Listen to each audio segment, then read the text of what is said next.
You're listening to Steve Shives. He's rude, he's rakish, and he's here to rock the night. Hi, everybody. Welcome to the show. Glad you could make it. As usual, during Ask Away, I will be responding to questions that were submitted ahead of time by my patrons and members. So if you are joining me in the chat right now and you have something for me, a question, you're going to throw a super chat my way or something like that, please hold on to it until I get through the patron questions, and then I will spend the rest of the show hanging out with the chat. So let's get started. And I think I said this already, but thanks everybody for joining me. I have started. Yes, David Colby, I have started.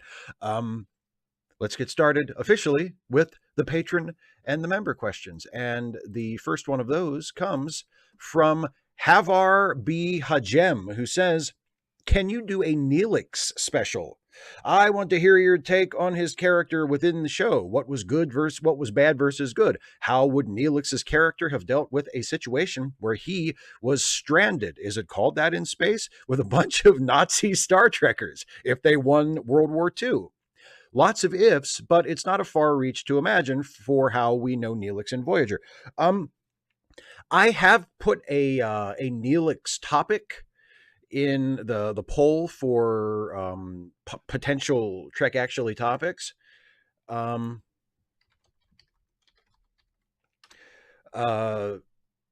it hasn't won the poll yet. But it wouldn't be quite what you're pitching me here of how would Nelix deal with being stranded with a bunch of space Nazis.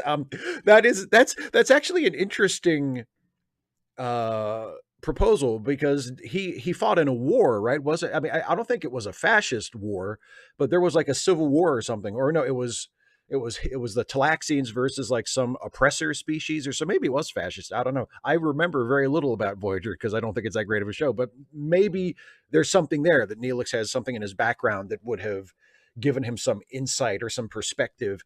And yeah, I mean, that's interesting. The video that I would make about Nelix would probably not be that. It would be one of my more positive Voyager-based videos, because I don't have as big of a problem with Nelix as a lot of fans do. Even a lot of people who are particular fans of Voyager, who like that show way more than I do, don't really like Nelix. And I'm not saying Nelix is my favorite. Like, he's not a great character, but the last time I watched the show, the last time I did a straight start to finish watch through of Voyager, which, I mean, it's been a few years now, but it wasn't that long ago. I didn't think Nelix was that bad. I thought he was fine. You know, I certainly didn't find him particularly annoying or aggravating.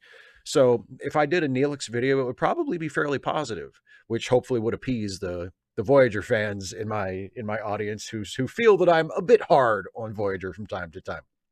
Not without merit. Next question is from Steve. Hello, fellow Steve. Hello, fellow Steve. Good to see you. Recently, the Book of Boba Fett brought Luke Skywalker back in an extended role for an episode. I'll admit Luke has never been a character I've liked. However, I wouldn't have minded them bringing him back if it wasn't for the lifeless AI voice they gave him. I gotta be real, if they're going to keep bringing back old characters, they need to recast them. Do you agree or disagree? Personally, I'd rather they just leave Luke to the side, at least in these shows. Use him in books or comics if you must use him. I agree with you.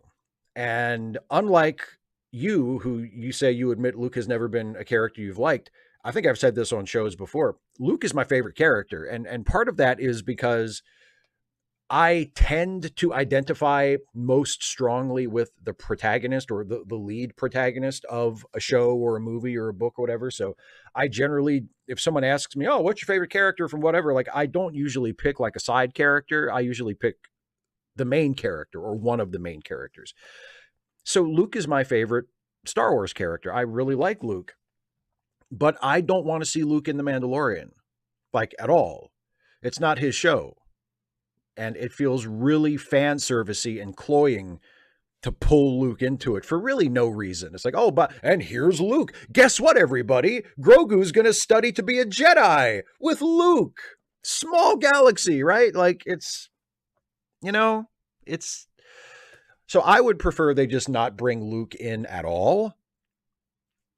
But if they insist on bringing Luke in, yes, I would rather they just hire a younger actor to play him. I thought that visually he looked better this time, but I mean, at least, well,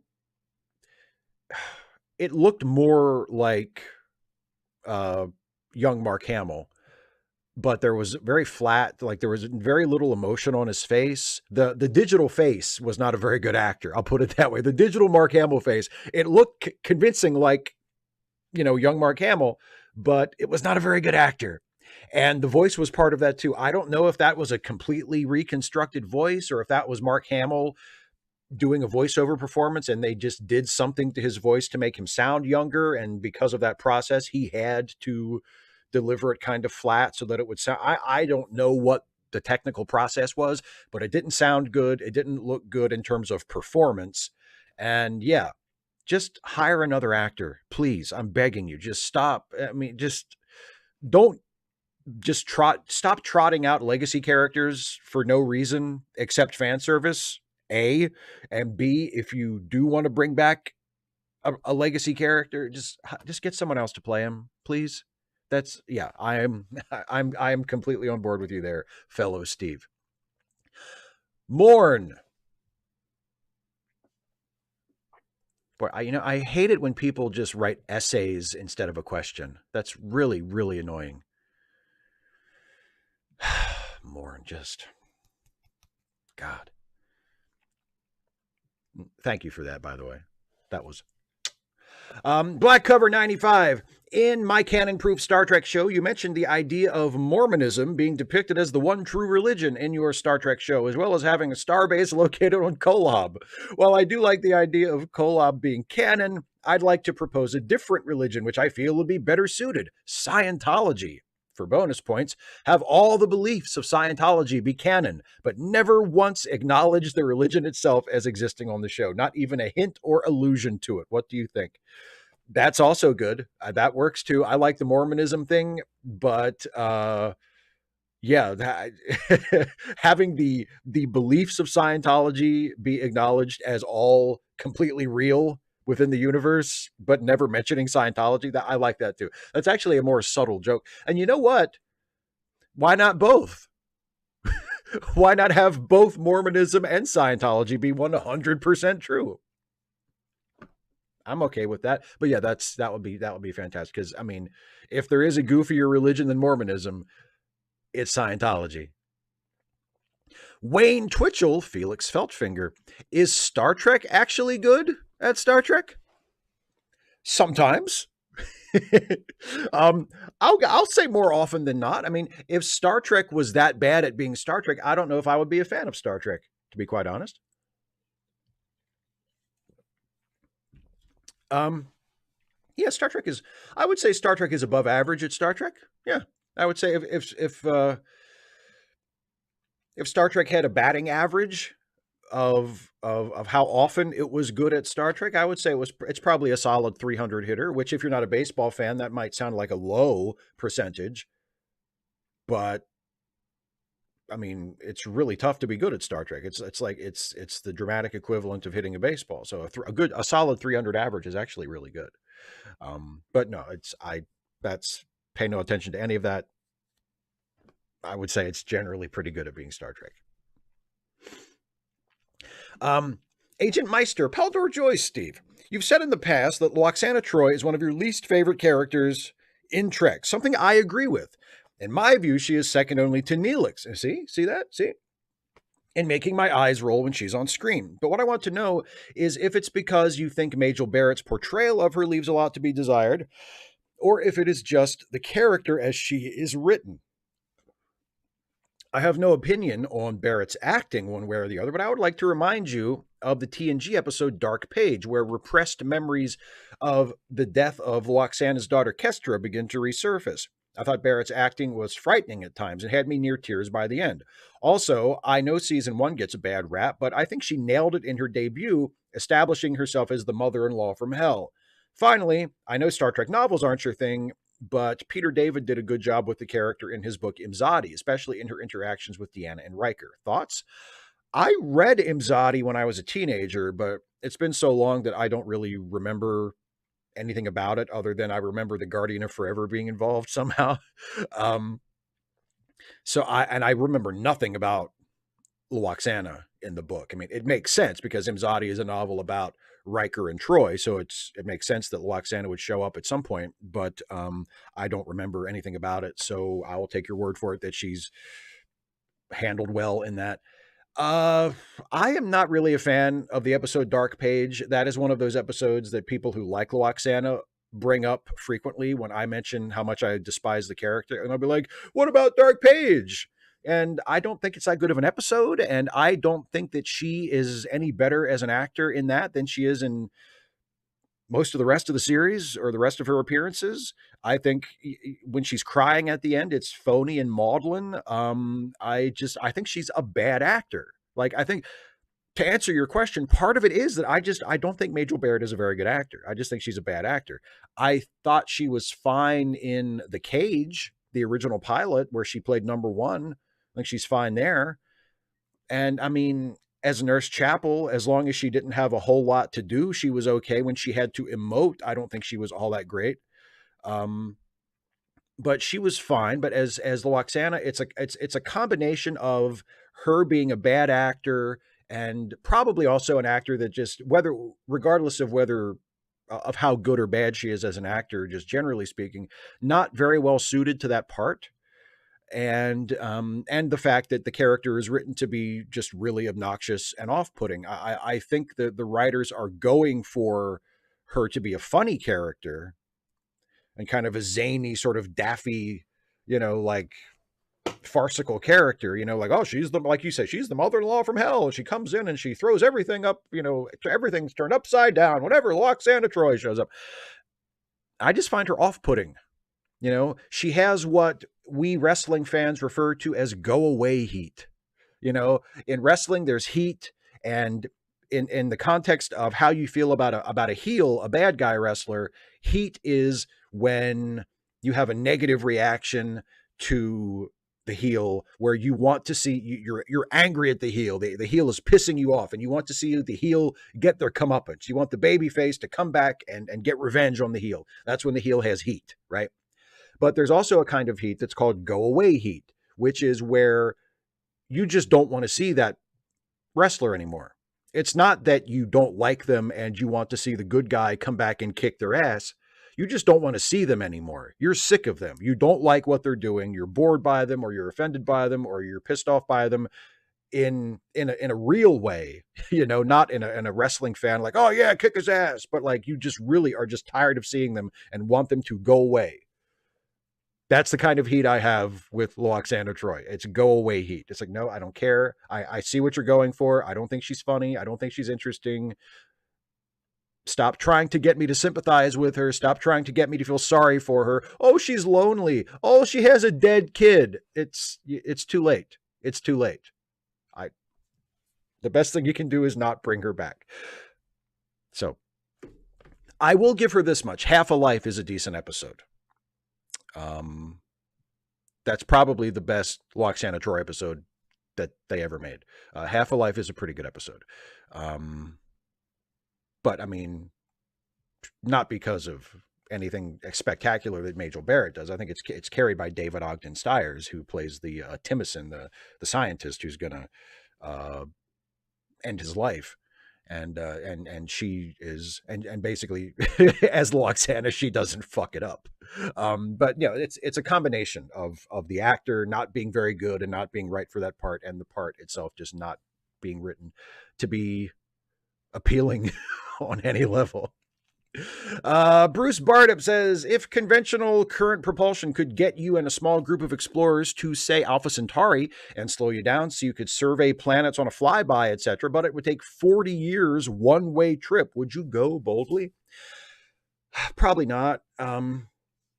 It would depend on who the small group of explorers were. If it could be me and my friends, and everybody who I wanted to come along agreed to come along, then maybe. But if it was just me and a group of other astronauts and I didn't really know them that well, and I mean, I could see going to Mars, and I mean, Mars would probably be a several year trip, you know. Um, but going someplace where I knew basically I was never coming back, no, that would not be worth it to me.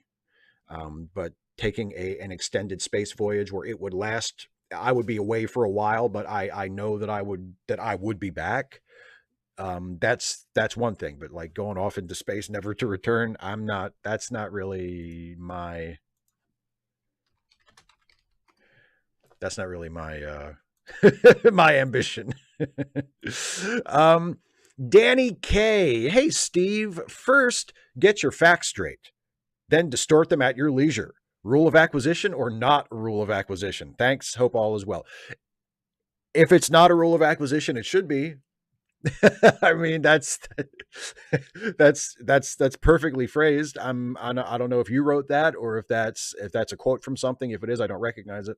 But yeah, that if it's not a rule of acquisition, it damn well should be. It very well could be. It fits right in with the other rules that we've heard. Carlisle the Cinephile. And then Carlisle, this is what I got for your question. It looks like the beginning was cut off because all I get is denning, which I believe, I assume is the end of a word, maybe maddening. But anyway, I think I get the idea that you're talking about the new live action Lord of the Rings series that they're producing for Amazon Prime. So I'll just read what I have here. Way too many people are complaining about the casting of non-white actors in the series. I know that this is just the toxic and hateful side of nerd culture rearing its ugly head again, but some of the things they're saying has me thinking about broader topics. Some of these fans are claiming that the casting choices they've made betray Tolkien's vision. It doesn't, but I won't go into a long-winded lore explanation. Thank you. And this has gotten me thinking about how much reverence we should have for the intent of a franchise's original creator, especially when that creator is dead. A lot of the same sect of toxic reactionaries say the same things about creators like Gene Roddenberry. How much, if any, stock do you think we should put into the intent of a series creator when they aren't directly involved in the production anymore? I think it depends on the project. It depends on the creator. It depends on what your aims are as the creator of a thing. But I think it's perfectly acceptable to put no stock in the intentions of the original creator. I mean, if it is now your thing, if you have been given the job by whoever the rights holder is to do, a Lord of the Rings thing or a Star Trek thing or a DC Comics related thing or any other property that was created by someone who is no longer with us or no longer has control of it or whatever, I think you, as the creator of that project, have the right to do it any way you want. It's funny. I was thinking about this today. Kenneth Branagh has done a couple of Poirot movies, and the new one just came out, and I have not seen it. But a few years ago, he did a version of Murder on the Orient Express, where he didn't write the script, but he directed it, and he plays Poirot. And I thought it was terrific. I didn't think it was like, a masterpiece or anything, but I thought it was a really, really good version of that story. And I enjoyed it a lot. And I thought Branagh's take on Poirot was very good and was interesting in a couple of ways. And I know that some of the ways that made him interesting to me were slight departures from how Poirot is portrayed in the original Agatha Christie stories. And apparently, again, I haven't seen the movie, but apparently his characterization of Poirot in the new film, Death on the Nile, diverges even more from Christie's original characterization. And some Agatha Christie purists are not happy about that. But I mean, from the way I see it, as long as the story is good, as long as the movie is good, I don't think that should matter. And it doesn't matter to me. Look, I love Sherlock Holmes. I've never read much Agatha Christie. I'm not really a Poirot guy. I've seen a couple of the movies, and but I don't think I've ever read any of the stories, and I've just never been into Poirot. But I am a very big fan of Sherlock Holmes. I've read I don't think I've read every single original Doyle story, but I've read damn near all of the original Doyle Holmes canon and seen most of the movies. And there have been a few of the Holmes adaptations that have diverged quite significantly from what Doyle wrote in the original canon. One of them was the Robert Downey Jr. Sherlock Holmes, where with Jude Law as Watson. And I thought those movies were fine. I didn't think they were like masterpieces, kind of like Branagh's Poirot movie. You know, I didn't think that the Downey Jr. Holmes movies were like the best Holmes adaptations ever, but I thought they were really good. And they were very different from the stories. It was much more action oriented. It was a much more action based Holmes. Holmes in these stories is not an action hero, you know, but he very much was in those movies. And I thought it was fine because it worked. What they did worked. It worked on its own terms as a movie. And the fact that it was different from the original intentions of the creator was absolutely irrelevant to me. I did not care even a little bit. And you know, the same thing with Star Trek. People say, "Oh, Deep Space Nine it's not the show Gene Roddenberry would have made, or the newer ones, especially. Oh, Discovery. Oh, Gene Roddenberry would be rolling over in his grave." Who cares? He didn't make the show. It's not his show. You know, let people bring something new to the table. Let people put their own spin on it, interpret it in their own ways. That's actually how popular art survives. If you try to freeze dry everything, then it just becomes stagnant.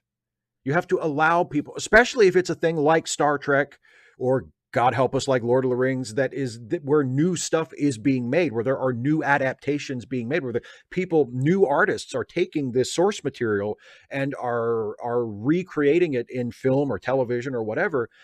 They need to be given the freedom to do it their way, to reinvent it, to reinterpret it, to breathe new life into it, to have it speak with the voice of the current age, or you run the risk of it just stagnating and becoming just something that, you know, it becomes a very tiny little niche thing that a few people know about, but for the most part, it's not relevant at all.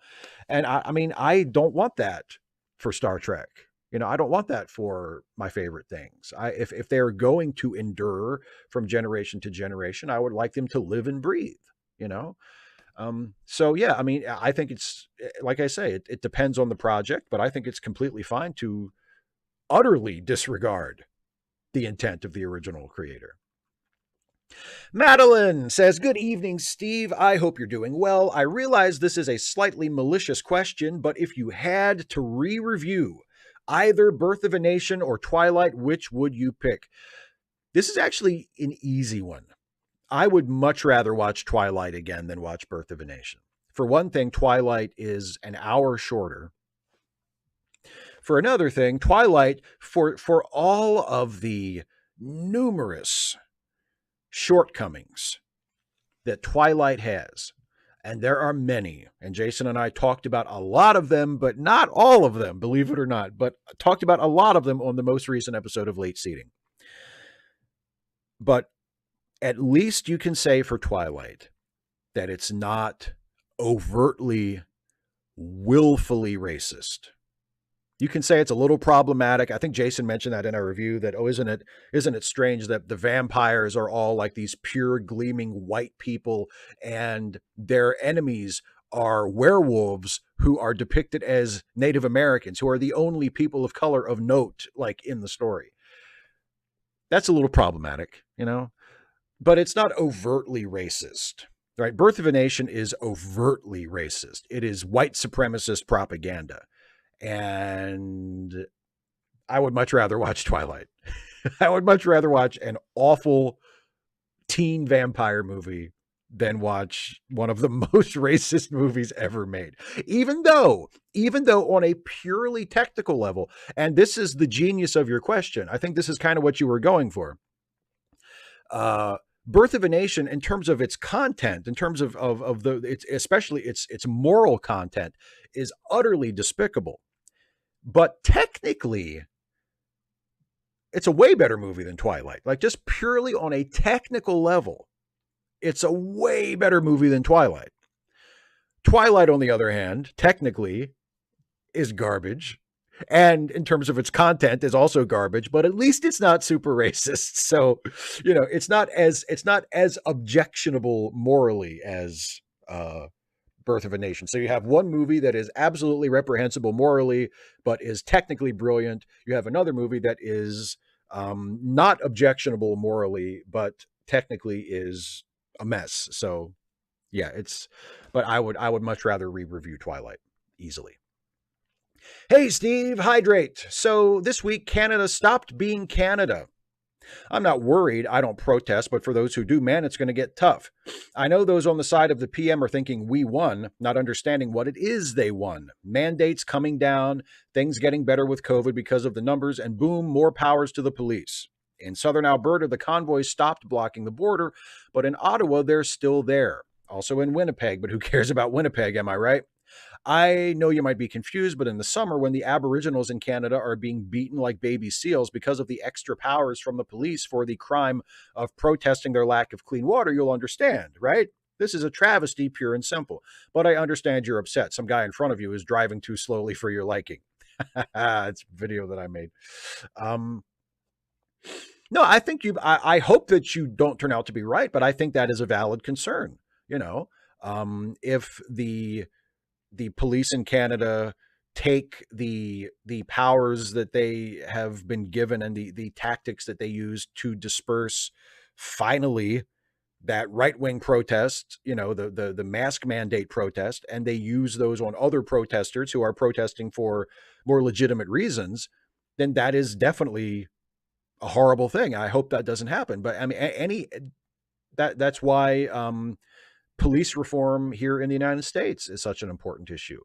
It's a little bit like it's the give somebody an inch and they'll take a yard problem. You give the police a little bit of extra authority to deal with this situation that may call for it, and instead of saying, okay, we'll do this time and then we'll retreat back to where we usually are, they say, okay, we're just going to be here now. They move up and then they stay there. They don't move back when it's done. And that's a big problem. So I'm very sorry that you know the possibility exists that will happen in Canada. I wish it didn't happen as often as it does in my country, and I hope that it doesn't happen as often in your country. But I agree with you that it's a valid concern, for sure. It's a very valid concern.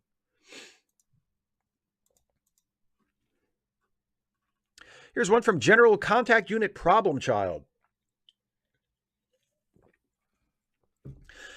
What do you think are the odds of the U.S. violently balkanizing into several smaller political entities? Last Q&A, I used that hypothetical with the solar flare because I thought you wouldn't buy the idea of the U.S. violently breaking up on its own. But it's something I don't think it's unrealistic to worry about.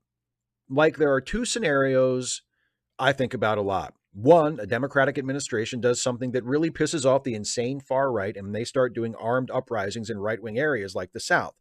The military is sent in to restore order, but they can't because the right-wingers start employing guerrilla tactics. Think Vietnam War, but in Alabama.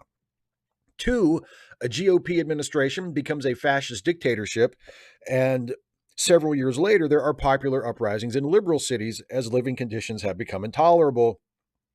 The military is sent in, but they have the same issues as the other scenario. Think Vietnam War, but in LA. Either of those scenarios seem plausible to you? I think probably the second scenario is marginally more plausible to me because I think it would be easier for me to believe that Republicans would take over the government and impose fascism than that these right-wing militia dipshits could actually accomplish anything, which is not to say they're not dangerous, because I think they are. Like the right-wing militia types and, as you said, as you call them, the insane far right, I think they're dangerous. I think they're very dangerous. I don't know if they are take over the country, or control enough territory to split off into their own country dangerous, but they're more like terrorism dangerous. They can get a lot of people hurt and killed if, they decide to go off one day. But the Republican Party taking over the government because they win popular elections because of gerrymandering and voter suppression, and also because a lot of people vote for them because a lot of people just are fucking dipshits. and then imposing fascism or a fascist-like regime, that is much more believable to me.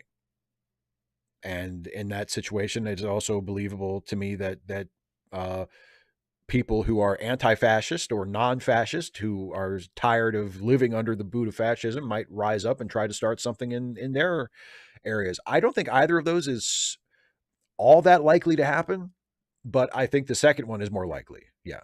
Yeah, I think it's I think the Republican Party and the political arm of the right wing is much more likely to be capable of imposing fascism from the top down than the far right would be able to accomplish something in the form of uprisings. David Colby, God, you expect me to have a fucking question every other week? Who made you King Pope of Question Mountain? Who did you kill? What broken body did you pull this gilded crown from, Shives? How many must suffer for your megalomaniacal domination of the YouTube pulpit? I have no ideas what to ask, but I've already given you like $5 whole, so I should do something with this opportunity. Oh, I know. What harebrained idiot in Starfleet Command didn't immediately authorize the construction of one of those, like, actually decent starbases near the wormhole? Who said, yes, a defunct, barely operational Cardassian POS mining station. This shall be our primary means of defense against an entire unknown quadrant of the fucking galaxy. We need to spend more defense budget killing our own civilians to ensure the Cardassian Federation peace treaty is served in between forcibly relocating Native Americans again, just for kicks. God, the Maquis plot arc was a fucking mess.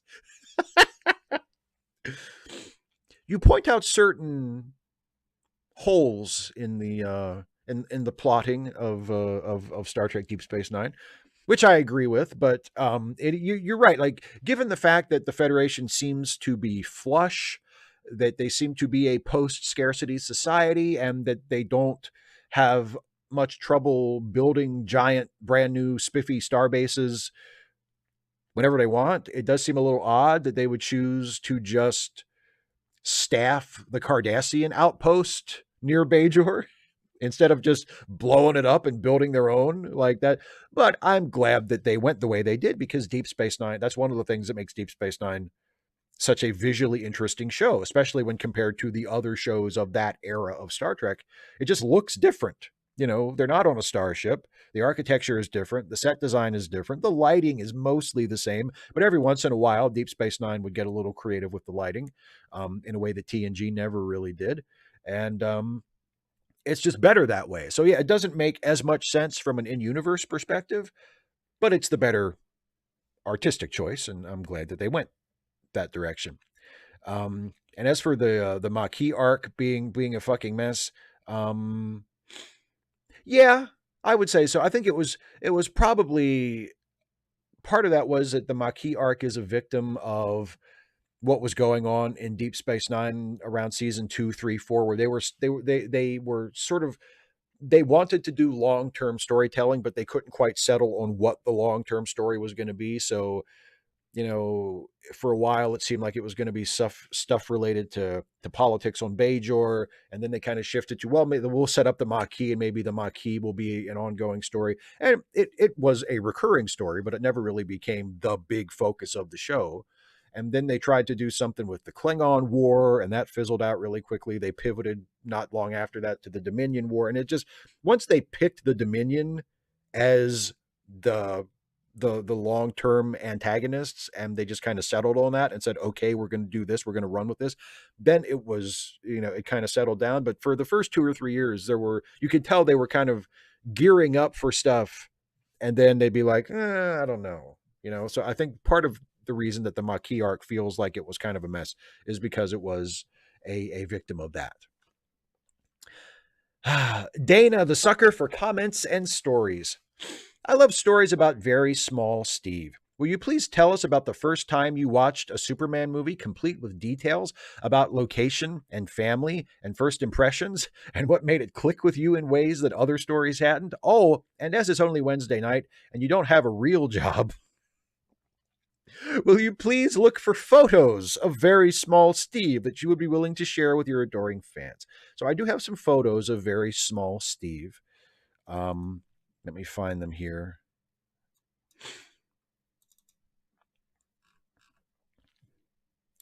Um, and first of all, the Superman thing. So the first time I watched a Superman movie, it was Superman the movie, the first Christopher Reeve movie. I was staying over at my Aunt Becky and Uncle Eddie's house. My Aunt Becky is my mom's sister, and I was spending the night with them for some reason, and I was hanging out with my cousin Jason, who was a couple of years older than me, and he showed me he had Superman on VHS, and so we watched Superman. And it was not the first time that I ever saw Superman. Like, I knew that Superman was a character. I don't know if I had seen, I think I had probably seen Super Friends by that point. So I knew about Superman and basically knew what the deal was, but it was the first live action Superman that I saw. And I can't remember anything in particular that grabbed me and made me think, aha, I'm going to love this thing for the rest of my life. I remember um we were watching it, and it was the scene where Lex um like hangs the kryptonite on the chain over his head and dumps him into the water, and he's treading water, and Miss Tessmacher has to jump in and take the kryptonite off of him, and she kisses him, and then she takes the kryptonite off of him, and he says, "Why did you kiss me first?" And she says, "I didn't think you'd let me later." And then he, stands up and flies away. I don't know. There's something. I think that I remember that scene. I remember how, like, really, really upset I was by the death of Lois. That time, and then when I watched the movie subsequently too, I remember the death of Lois really, really upset me. Even though she comes back in the end, even though Superman saves her and turns back time, and I just the idea of Lois dying in the car like that just really, really fucked me up, to the point where I had difficulty watching that movie when I was a little kid for a while. Like, I would love Superman 2, but I didn't want to watch Superman 1 because of Lois dying. And to that had an impact on me, and it didn't put me off of Superman. Like, it made me want to not watch that particular movie because it had that upsetting scene at the end, or near the end, but it didn't make me not want to watch Superman, and it didn't make me not want to watch Christopher Reeve's Superman, because I knew a good thing when I saw it. But yeah, I don't know if there's any specific, like, moment or thing about the movie other than just the awesomeness of Christopher Reeve as Superman that hooked me.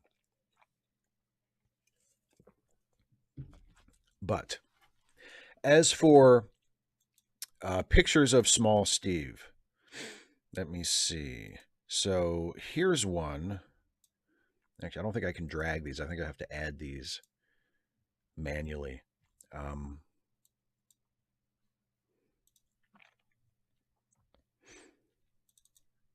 And I should have set this up ahead of time, but I didn't. So it will be very inelegant, but hopefully you will forgive me.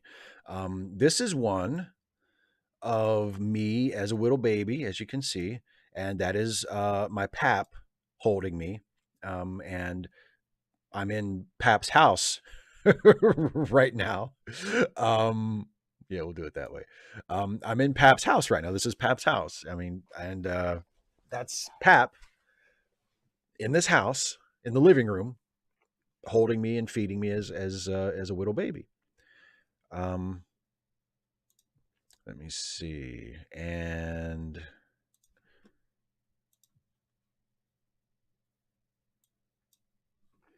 here is one of me and Granny. And this is not in this house. This is in what is now just what I now refer to just as my dad's house, or what used to be my mom and dad's house before they divorced. The house where I grew up, my house, my childhood home. And that's me. And that's Granny holding me up to show how cute I was as a baby, and also to avoid having her face in the picture, because Granny did not like having her picture taken. So she found a clever way around it. It's like, "Oh, here, take my picture," and held up the baby. I showed this picture to Dana the other day, and she noted that the diaper looks a little heavy. So sorry, Granny. Um, and I'm not going to bore you with too many more. I'll show you one more. Um,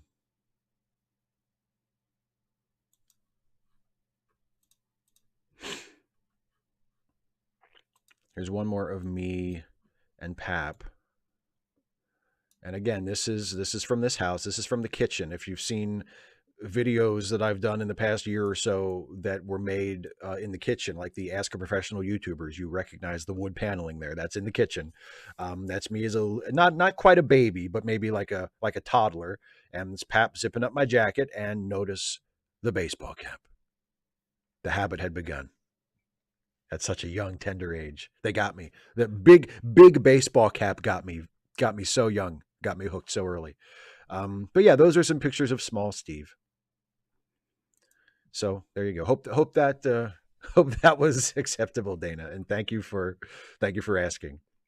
Um, Here's a question from Matt Lordy, who says, "Hi, Steve. Humanity has never had such a deluge of information available before the 21st century. Discerning between fact and fiction is becoming more and more difficult for the average person. Watching more and more people, including those close to me, fall for conspiracies made me embrace critical thinking, and I now consider it a priority in my life to not only learn as much as possible about it, but that we teach it to as many people as possible. To that end, what resources would you personally recommend? How did you embark on your journey toward embracing critical thinking, and what was it like?" I don't really know if there are any specific resources. Well, no, reading and watching Carl Sagan as a young person was very formative for me. I saw Cosmos on TV for the first time when I was very young, probably around the same time that I saw the Superman movie for the first time. It was not the original airing, because I think when Cosmos originally aired, I had just been born or was not even quite born yet. But they re-showed it over the years, and I caught one of the re-airings of it, and again, it was just something that just it transfixed me, because it was this guy Carl Sagan who seemed to know what he was talking about, who was a really smart dude, explaining how the universe worked. And that just grabbed me. I was like, no shit. Like, we know how he's like, I remember him sitting in a restaurant and demonstrating how planets orbit the sun using salt shakers. And he had like a pepper shaker here and a salt shaker here to represent like a satellite. And he would trace it around and say, this is how the planets orbit the sun or whatever. And it just clicked. I was fascinated from that moment on. So Carl Sagan was a big resource, was a big influence for me. And there's one particular Carl Sagan book that you've probably read already, if you're, you know, if you're into this. It's called The Demon Haunted World. It's my favorite Carl Sagan book. It's a lot of people's favorite Carl Sagan book. But it's specifically about science and skepticism and using them to combat false beliefs and conspiracy theories and things like that. It's a really, really good book. But I mean, Cosmos is also a really good book. That's a great one. And also, when I got into my early 20s, I read The Age of Reason by Thomas Paine, which is Thomas Paine's rebuttal to the Bible. And he rebuts the Bible and demonstrates the the factual unreliability of the Bible, let's just say, using nothing but the Bible itself. So it's a book that is a rebuttal of the Bible, just making arguments drawn from the Bible itself, pointing out contradictions, pointing out scientific inaccuracies, historical inaccuracies, stuff like that.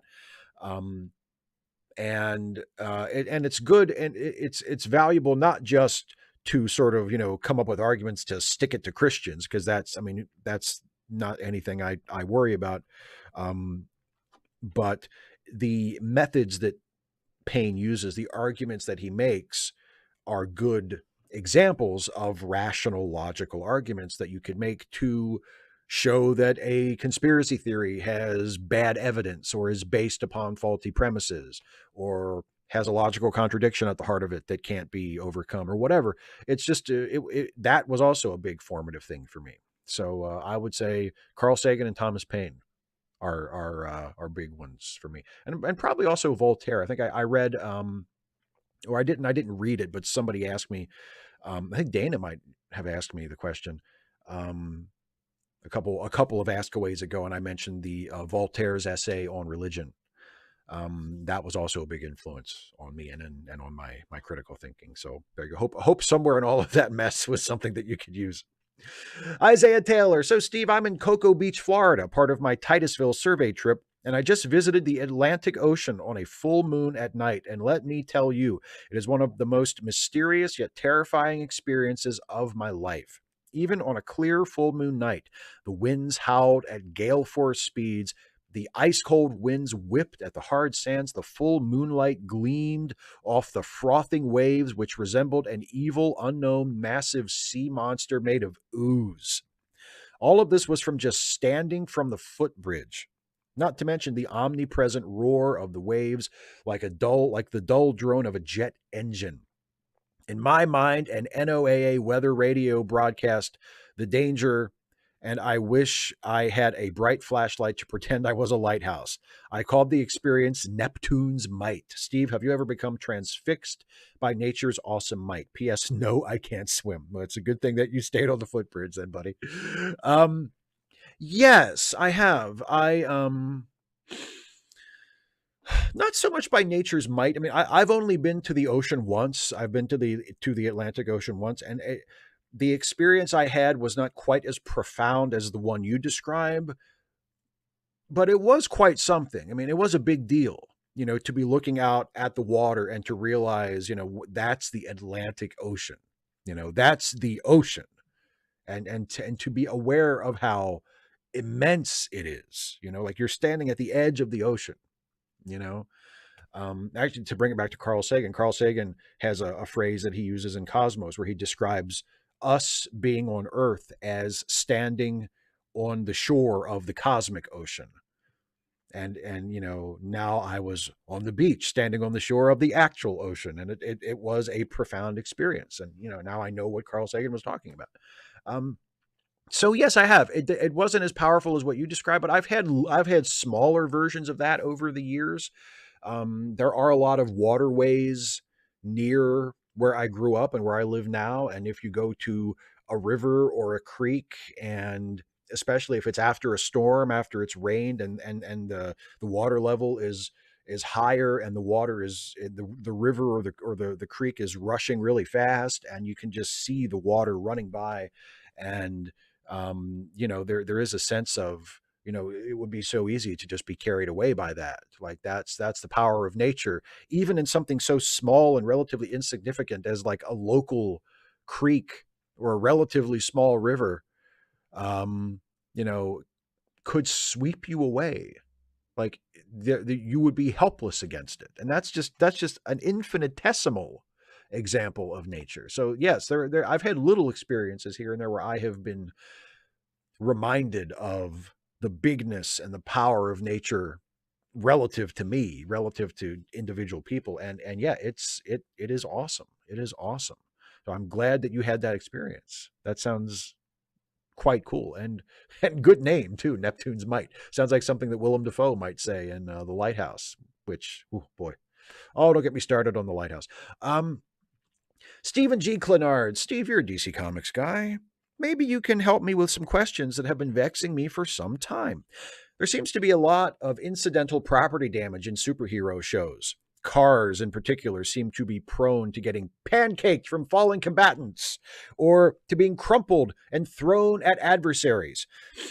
Do you think insurance policies would cover superhero villain-related damage on worlds with super beings, or would it require a separate policy like flood or earthquake insurance? Would it be considered an act of God if your car was destroyed by Granny Goodness, but not by Jimmy Olsen? Speaking of which, do you think this would be a good premise for a metahuman? Incidental property damage man. Stand clear of this unfortunate soul, for he will inevitably be near the scene of any super slugfest in the region. A man of great conscience, he spends most of his time near condemned buildings, junkyards, and Applebee's neighborhood grill and bar. Thoughts? I love the slam on Applebee's at the end. That is perfection. That sounds great. Incidental property damage man sounds like a great character for season 2 of Peacemaker, which we are getting. I'm very happy that was announced recently. So if James Gunn hears, if anybody has James Gunn's number, let him know to get in touch with Stephen Clenard and to pay him a handsome fee for optioning Incidental Property Damage Man for season 2 of Peacemaker, because that should definitely be in there. And yeah, I think it's got to be a separate policy. I think there's got to be like a, yeah, it's a separate policy, like flood insurance, earthquake insurance, superhero insurance. It's probably only carried by people who live in a major city that have superheroes. So like a lot of people in Metropolis probably have superhero insurance. People in Gotham have superhero insurance. But if you live like in the heartland, I mean, sure, it might be possible that a superhero fight could break out in your neighborhood and damage your car or damage your house, but it's kind of like a tornado. Like there's certain areas of the country where tornadoes are far more common. So people who live outside those areas probably don't carry tornado insurance, right? But people who live in those areas do. So if you live in an area where there's a lot of superhero activity, then you would have a superhero policy to supplement your coverage. I think that's probably how that would work.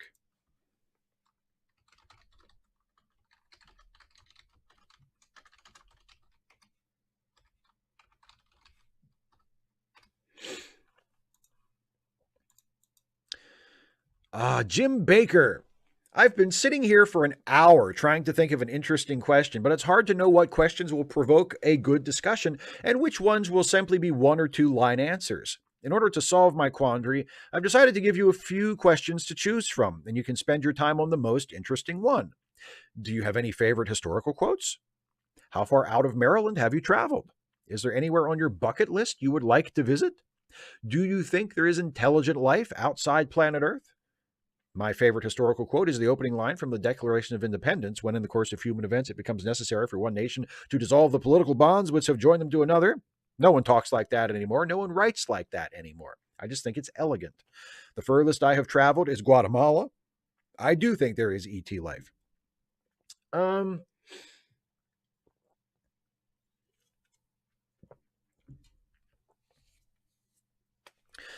Favorite historical quote?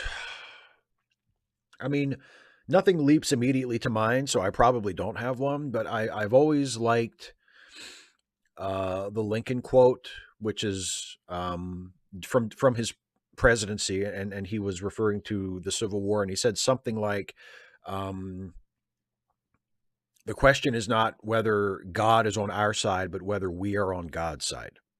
And even though I'm an atheist, I take the meaning of that, because we're very quick to sort of say like, God is with us, God is on our side, right? Especially here in the United States, we like to think that we're God's favorite country, and God bless the United States of America, right? And Lincoln was a little wiser than that, and he said basically, look, God is going to, if there is a God, God's going to be on whatever side he's on. And if you care about what side God's on, it makes more sense for you to try to be on God's side than for you to just assume that God is on your side. There's an arrogance to that and a presumption to that, that Lincoln is sort of pushing back against in that quote. And I've always sort of appreciated that. Furthest I've ever traveled from Maryland is probably Florida. Tallahassee. I've been to Tallahassee once. I think that's as far as I have wandered from home. And yes, I do think there is extraterrestrial life. I find it. I don't know of any specific evidence for it, but it's more of a philosophical argument. And in a way, I admit, and I know this is fallacious thinking, but I just can't help it. It's an argument from incredulity. Like I just cannot fathom a universe as vast as the one we live in, with so many stars in our galaxies, so many galaxies in the universe. Just it is unthinkably huge and full of stuff. I cannot imagine that our planet is the only time that life has ever evolved. I can't imagine that our planet is the only planet currently in existence where life has evolved. It just doesn't make sense to me. The odds that we are the only ones are just too astronomical for me to accept that we are the only intelligent life in the universe. So I think it's out there somewhere. As to whether we will ever make contact with it, whether we will ever find evidence of it, discover it, whatever, I have no idea. but I do believe that it's out there somewhere.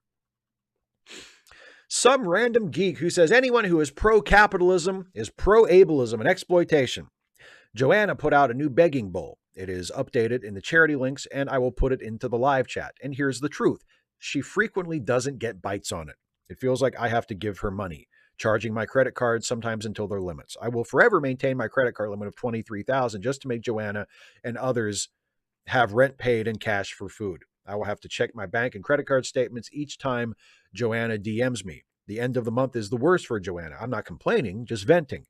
And I understand many can't give money to Joanna. Everyone is fucking poor as shit by design, by capitalism, until we dismantle it.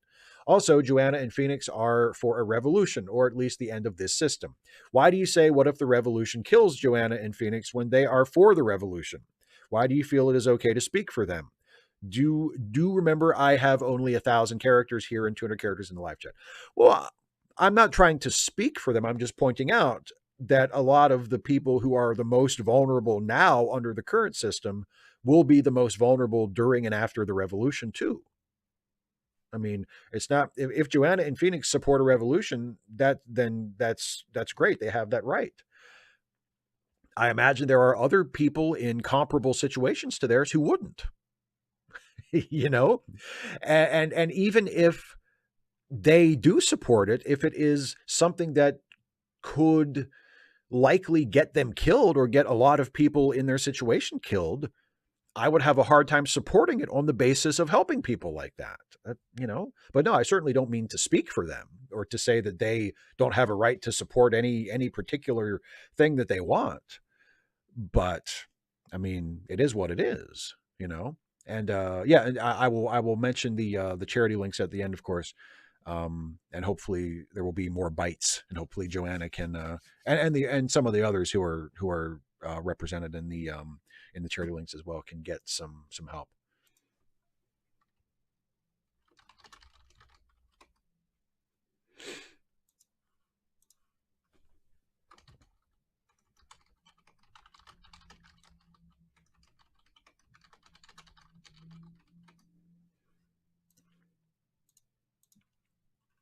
Kemp, hey Steve, do you have a favorite episode of All in the Family?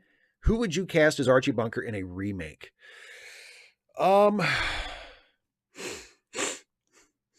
for that second one, I have no idea.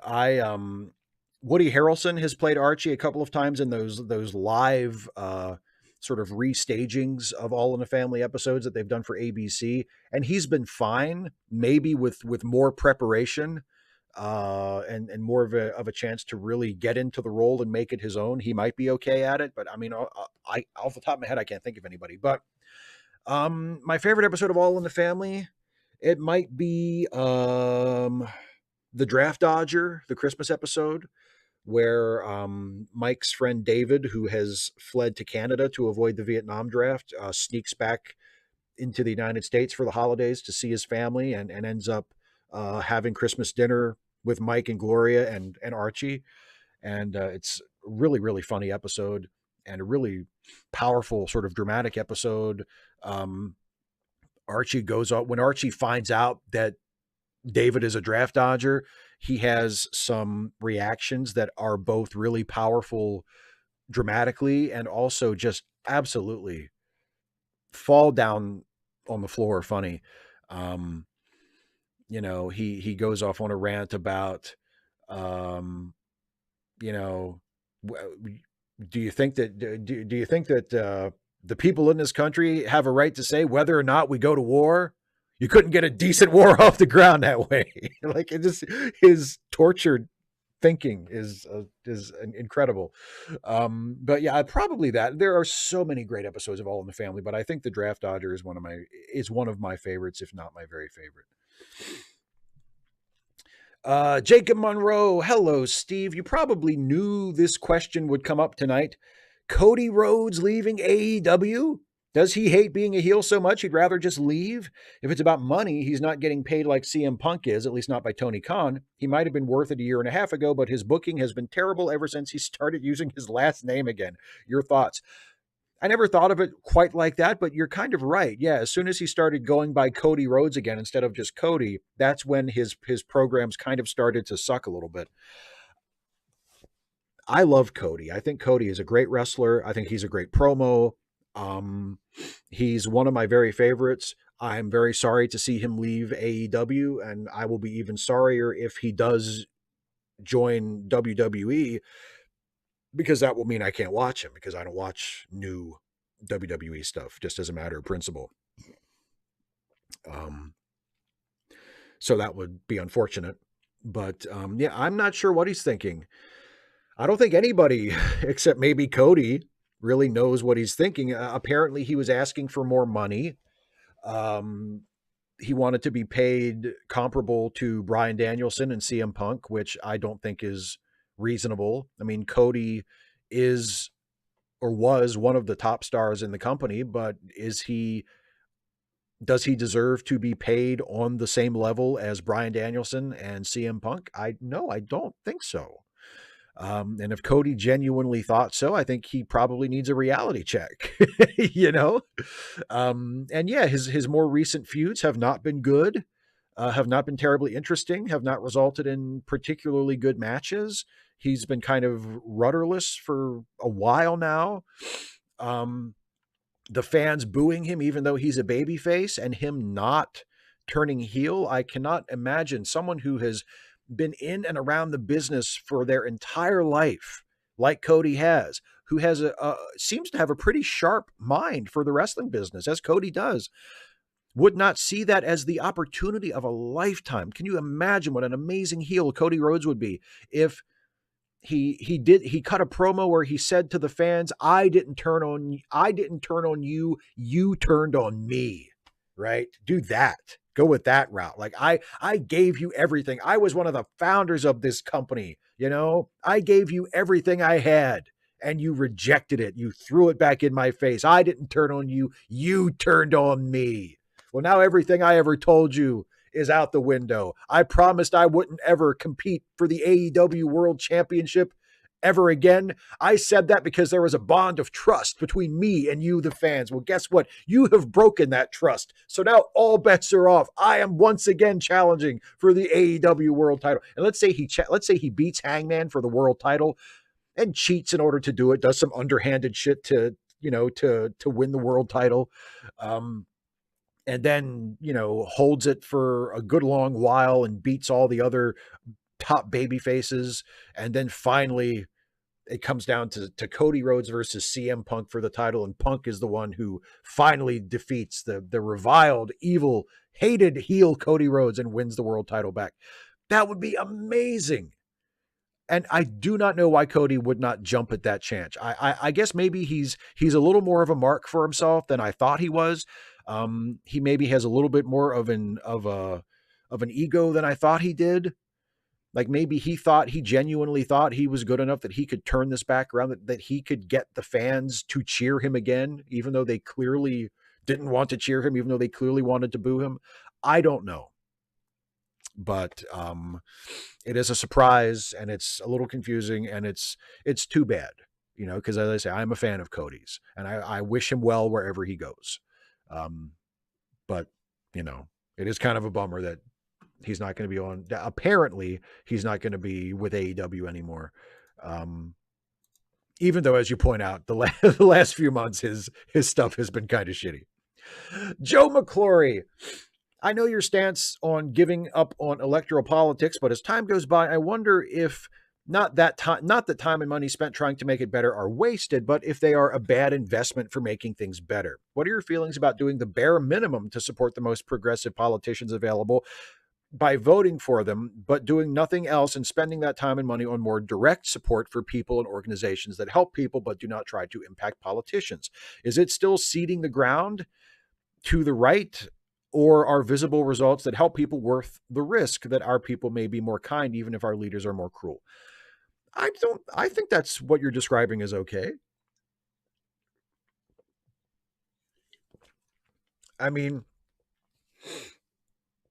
I try to look at it in terms of the big picture. Like as long as we, as liberals and people further to the left, are not, as a group, completely abandoning electoral politics to the right, then I think that's okay. Like, I don't have a problem with certain individuals saying, you know what, I'll keep a foot in the political arena, but I'm going to spend most of my time and money on more grassroots stuff.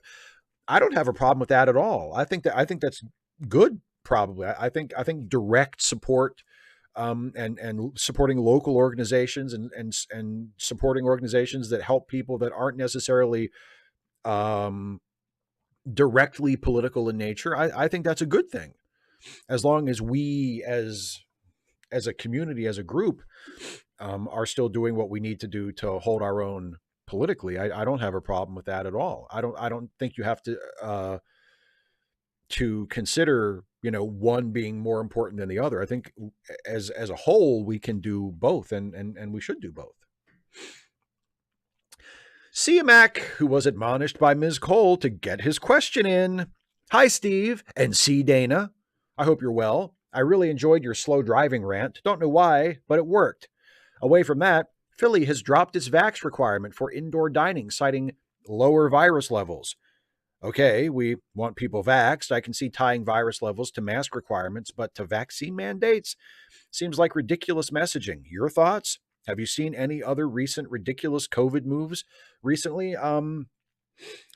I think, generally speaking, relaxing the mask mandates is a bad idea. I know a lot of places across the country are doing that, and I think haven't we been through this already? Didn't this happen last year? Oh, the infection levels are going down. The numbers of new cases are going down. Hey, we can relax. We can take off the masks. We can tell everybody to go back and get back to normal. Oh, what's that? The case levels are rising again? Huh. I wonder how that happened. Like, we've been here before. Like, why are we doing this again? So I think all of that is ridiculous. But yeah, I mean, the dropping the vaccine requirement for indoor dining seems especially asinine. It's like, so we're just not going to do anything. Like, we're not even going to require that people be vaccinated. We're just going to be like, fuck it, just forget it. Who cares? Like, that's what we're doing now. Okay, I'm not a fan. That's why I'm very, very happy to just keep staying home and only go out when I need to go to the grocery store or something like that. Or if I'm going to the park where it's outside and I can keep my distance from people. Like, other than that, I'm cool. I'll work from home. I don't have to fuck with any of y'all. But it's disappointing, and it's embarrassing, for our culture, for our country.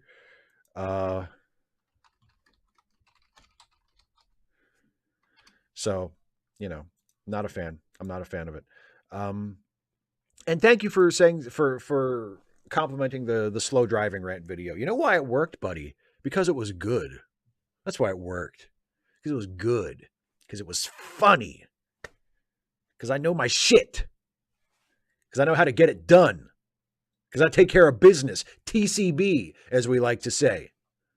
I don't know who we is, but anyway, thank you. I'm glad you enjoyed the video. And final question from Sangel, who I don't know if you're still watching, but you were joining us earlier and said it was your first time actually catching one of these live. So welcome. Thank you for joining. Thank you for becoming a member. And it says, sorry for the late ad. I have an interview on Tuesday for a job that I've never done before. It's a step up, supervisor level. And actually, it wasn't Sandra who just became a member. It was M. Loudon 03. I got you confused. I'm sure that probably happens all the time, so I apologize for that. But Sangel has been a member for a while. And thank you very much for the question and for joining us live for the stream for the first time. Anyway, I actually feel really confident in my ability to do the job. I not only want the job, but I want to get paid at the supervisor level too. These are the moments where, when I was a Christian, I would be praying and believing for God to do his will. And if I didn't get it, I would believe something better was meant for me. As a non-believer, how can I be confident going into this interview when I have not done a job like this before? I want this so bad. Well, your confidence comes from yourself. Your confidence comes from your assurance that you can do the job. even though you've never done a job like this before, you said earlier in your question, you feel really confident in your ability to do the job. So that's really all you need, you know? I mean, you don't need to appeal to a higher power, which is good in your case because you don't believe in a higher power anymore. So you wouldn't want to, need to appeal to it if you don't have it available. Um, but no, your confidence comes from yourself, from your knowledge of yourself, from knowing that you are able to do this, and self-assurance. And there's nothing wrong with that. And that I feel like it has to come from within you. You have to come and look. I don't know what the job is. I've never gone for a job interview for a supervisor type job, but I know from doing YouTube stuff, from collaborating with people, from my stint working as a writer and kind of sort of producer for a local independent film company several years ago, which was minimal experience. Like we were very, very low budget. It was not like a professional movie experience at all. But we were working together and making movies, and we had uh, you know writers and producers and director and actors, and I was primarily a writer. And the attitude you have to have when you get into any project is, I can do this. This will be better because I was involved than it would have been without me. When I was working with the film company, I wanted to write every single thing that we did because I believed and I knew, I had confidence in myself that if I wrote it, it would be better than if somebody else wrote it. And maybe that's arrogance, maybe that's egotistical, but that's the attitude I had. And it's not that I thought that my writing was perfect or that I wasn't open to criticism, because I was very open to criticism, and it was a very collaborative process, which I really liked. And I was very open to taking other people's ideas, and I wasn't, precious about my ideas or my dialogue or whatever. But at the end of the day, I knew I wanted to be the person to put that all together and to put it on the page and to write the script that we were going to shoot, because I knew, I had confidence that if I did it, it would be better than if somebody else did it, because I knew I had my shit together. I knew what I was doing. And I feel like you have to have that. And it just came from within me. It came from me having done it for a while, having experience, having practiced, having learned, having gotten an education, and having, just knowing that I could do it. So know that you can do it, I guess is what I'm saying. You have confidence in yourself. So hold on to that, and go for it. And best of luck. I hope you get it too. Yeah. So have confidence in yourself, and go into the interview with that in mind. Like, this is my job. I can do this. I'm the best person for this job. The company, whatever, will be better because I am in this position as opposed to somebody else. So there you go. That's the last patron/member question. So I will move away from those and move into the live chat. So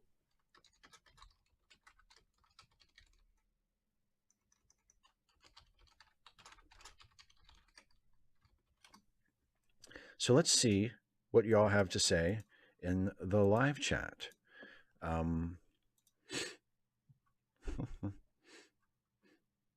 Oh, hey, Sarah. Sarah's here.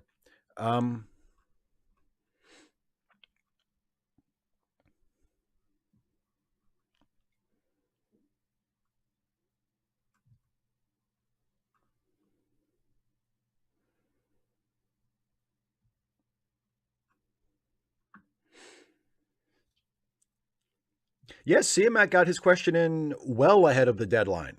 Well ahead of the deadline.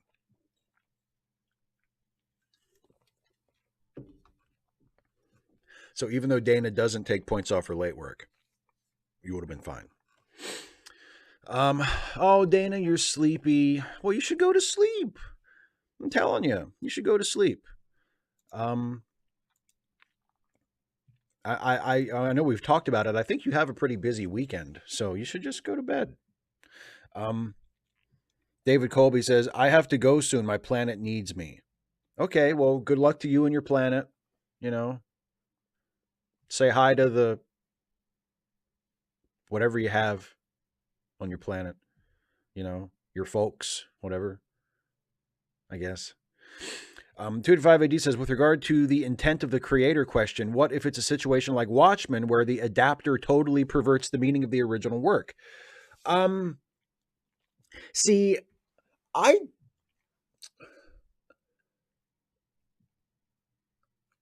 I think that, like, in the case of Watchmen and Zack Snyder's interpretation of it, I think the ways in which he uh, diverted from the meaning of the original work tell us things about Zack Snyder as a storyteller and a filmmaker that are interesting and relevant. And I think that's the value of it. I don't think his Watchmen movie, I think I've said before, I actually like Zack Snyder's Watchmen movie. It's the only Zack Snyder movie that I really like. And I like the original comic too. And there are the Zack Snydery bits of the movie are the bits of the movie that I like the least. you know, but overall, I think the Watchmen movie works really well. Does it miss the point of the original comic? Yeah, I think it does in a lot of ways. I don't think that automatically makes it bad, but I do think that it is instructional as far as Zack Snyder's approach. And I do think, even though I think that's a good movie, I think there are things that you can learn from that movie about Zack Snyder as a filmmaker and as a storyteller that explain why he is such a shit director pretty much any other time, right?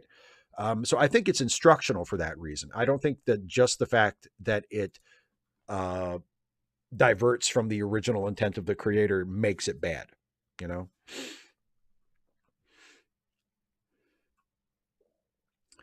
Intergalactic Classics with a super chat. Thank you. Says, what indie film company did you work for? Troma? No, not even that big. No, no, no, no. We were very, very low. Troma would have been much, much higher.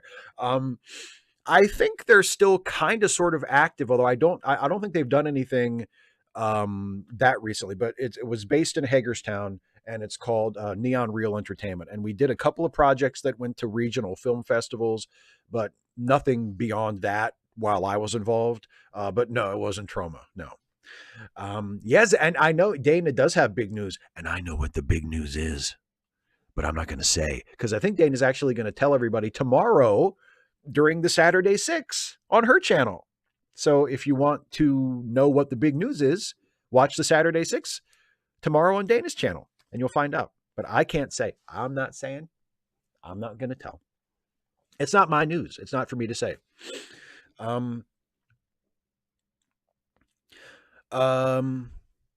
Yannick Muller says, hey, Steve, funny thing. I always experience the dread of the vastness of the ocean while watching Titanic. The finale is scary as hell for me. You don't really like it, but do you feel the same thing? No. But I do think Titanic is a very well-directed movie. Like, I don't feel that sense of dread from it that you describe. And yeah, you're right. Generally, I don't think it's a very good movie, but I do think it's a very well-directed movie. And I don't feel that sense of dread you describe, but during some of those later sequences, like when Jack and Rose are trying to get off the ship as it's sinking and the hallways are filling with water and stuff, there is genuine tension in those scenes. Like, it's really well done. So I don't feel that dread you're feeling, but I do. But it does work in the sense of building suspense and building tension. So.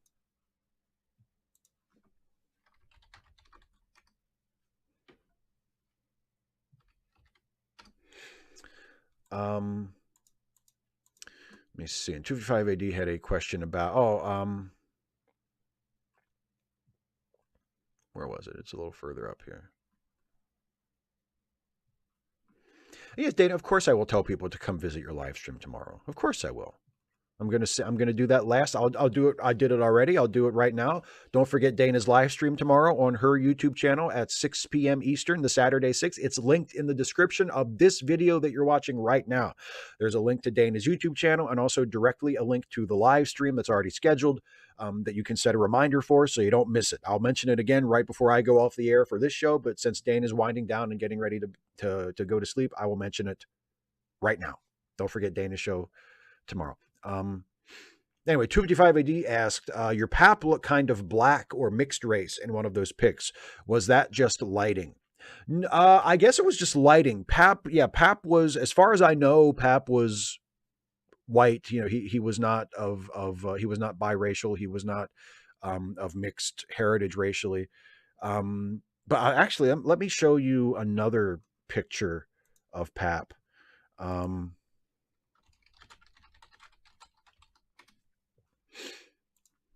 that I have that I think I always thought that he looked a little bit like Babe Ruth, but I suppose if you, I suppose you could say that he looks like, you know, he might look like he had like one black parent or something. I'm not, you know, but this is my pap when he was about 18 or so. There he is.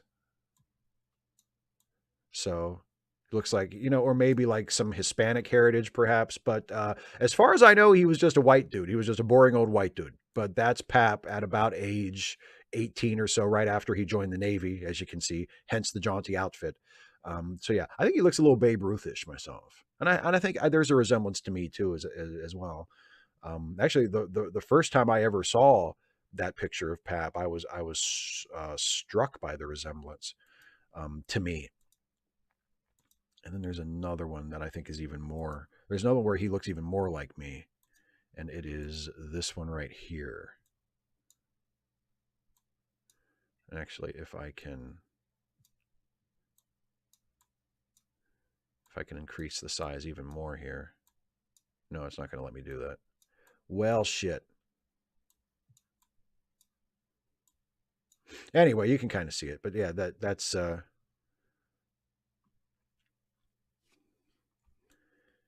but if I do that, I can enlarge it.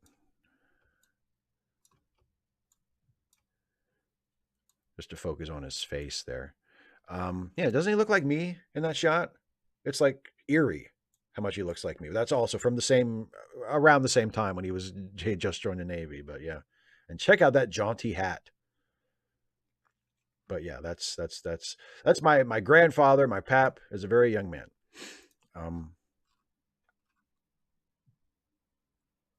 Kemp Chalmers says, "Nah, Steve, your Gramps looks like a brother, like 1/5." I, as far as I know, he's not, but I don't know.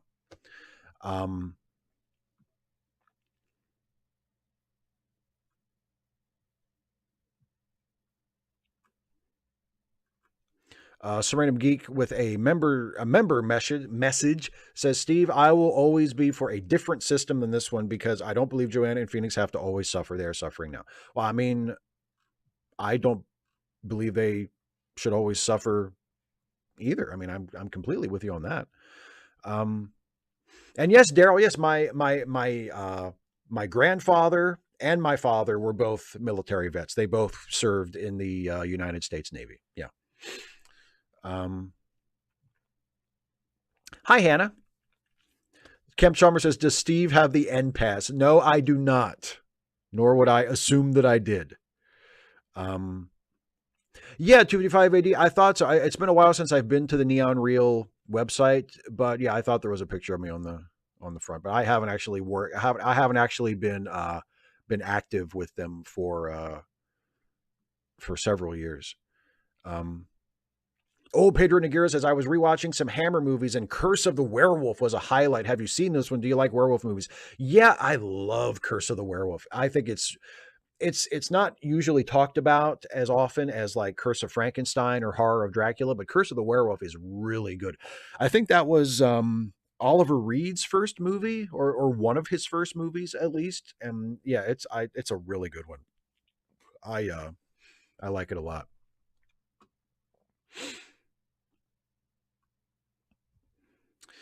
Kemp, did my dad serve in Nam? No, he's a little too young for that.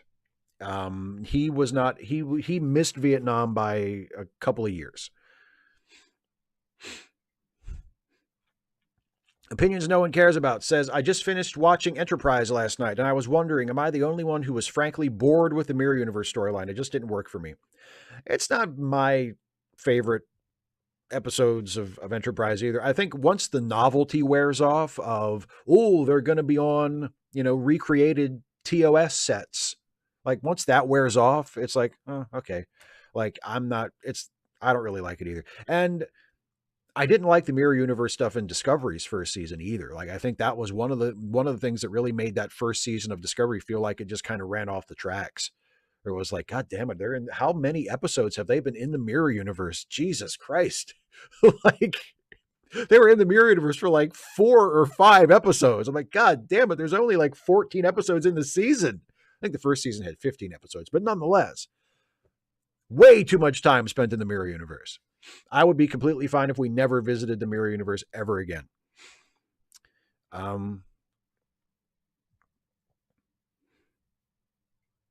Radical bacon, exactly. 2 Navy vets. I've only seen the ocean once. Exactly. There you go. And 255 AD. Why have I only ever been to the Atlantic once? I don't really like the beach. John Burns says, have you seen the movie on Netflix called Munich about the meetings over Czechoslovakia starring Jeremy Irons as Neville Chamberlain? I have heard of it. I have not watched it. It sounds really interesting, though. I might have to check it out this weekend if I have a chance. Because it does sound interesting.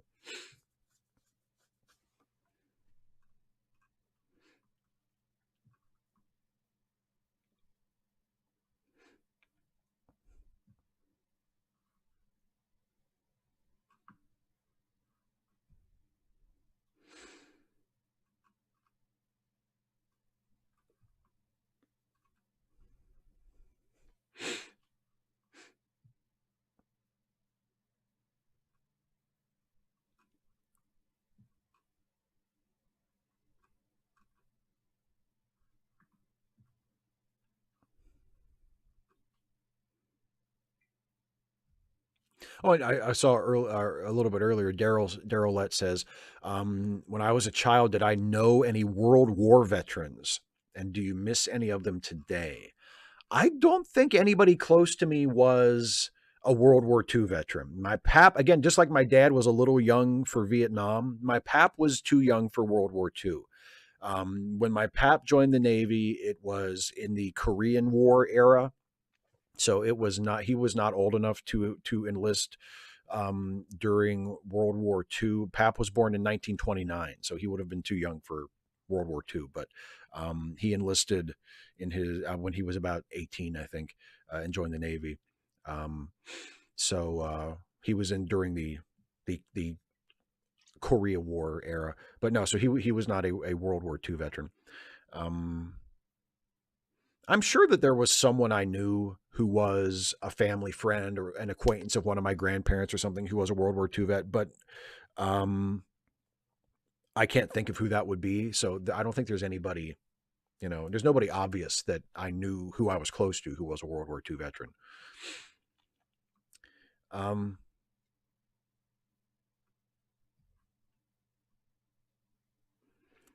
CMAX says, my point earlier was that mask mandates should be tied to the virus in the community.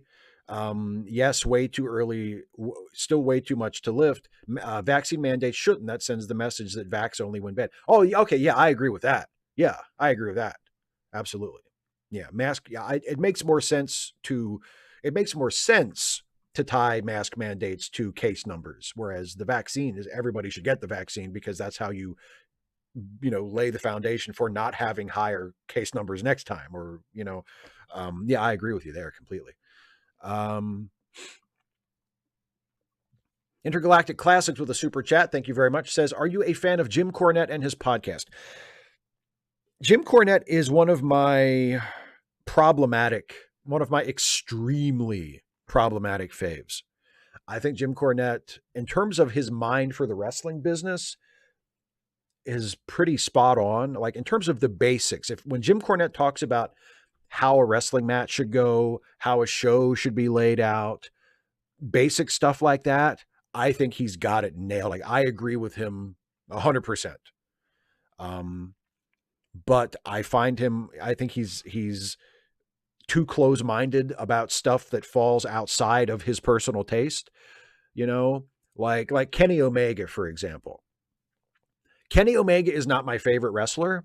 I think Kenny Omega is overrated by people who say he's the best wrestler in the world. Like, I don't get that. But Kenny Omega is not a bad wrestler. Like, I don't think there's anything wrong with him. I just don't think he's nearly as good as his, you know, most ardent supporters say he is. But Jim Cornette treats him like he's the Antichrist. Like, Jim Cornette absolutely hates him.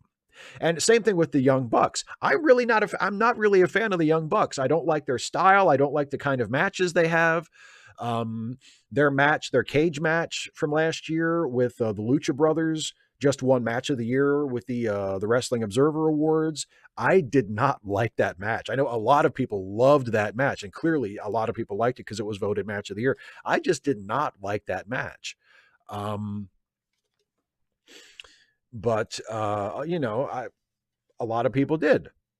But I don't think that the Young Bucks or the Lucha Brothers are like ruining wrestling or anything like that.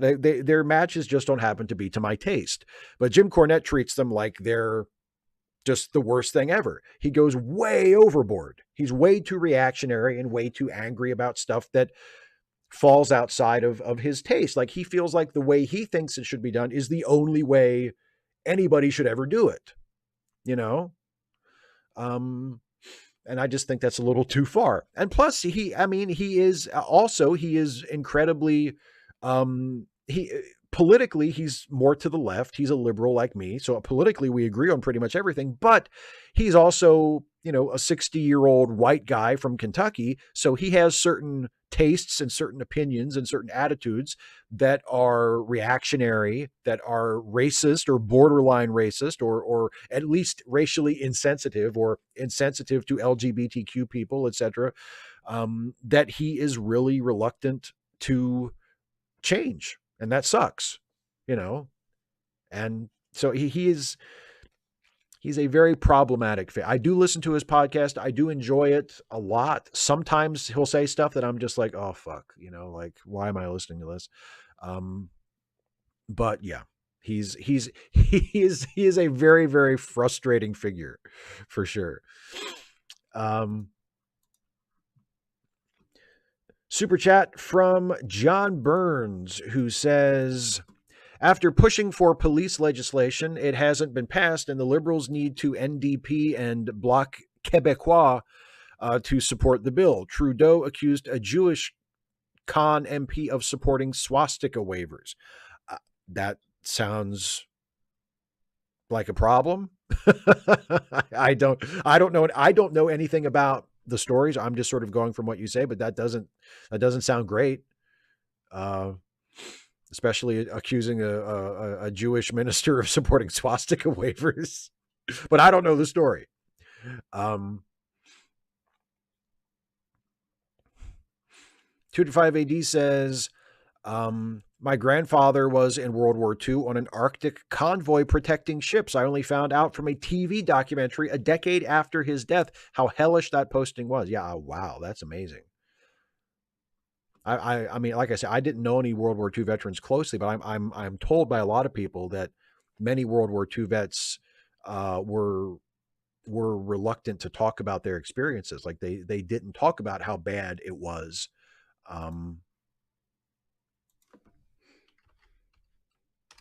And that led a lot of people to sort of believe like, well, World War II must not have been that bad, but that wasn't it at all. It was just that they didn't want to talk about it,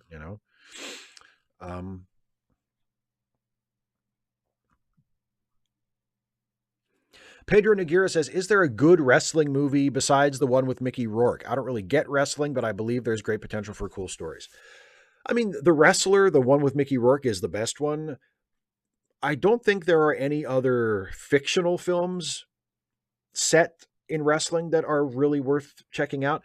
A lot of people really like Glow on Netflix, which is a series, not a movie. I only watched the first episode of it and couldn't really get into it. Like, I mean, I didn't think it was bad, but it just didn't grab me. But Glow is an option.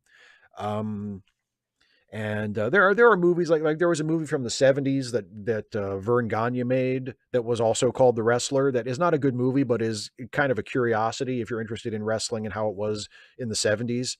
But again, like on its own merit, artistically, it's not a good movie. And there was a good documentary that came out about 10 or 15 years ago made by and featuring independent wrestlers, most notably Colt Cabana and Bryan Danielson, who were independent wrestlers at that point. They had not yet signed with major companies. It's called the Wrestling Road Diaries, that I remember being pretty good. It's a documentary, not a fiction film, but that's something else you might look into. Um,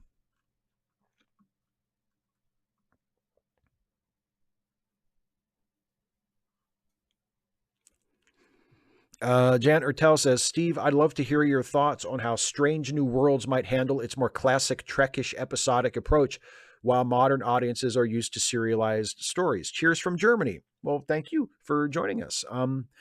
You know, I mean, yeah, modern audiences are used to serialized stories, but modern audiences are also used to binging older shows on Netflix and other streaming services. So it's not as though modern audiences are completely unfamiliar with the more episodic approach. I mean, I don't think that will be a problem. I don't think there's like, I don't think the producers of Strange New Worlds need to reintroduce the concept of a more episodic series to the audience. It's not like people are going to be watching going, "What, the story resolved at the end of this episode? What the hell is that?" Like, I don't think that's how.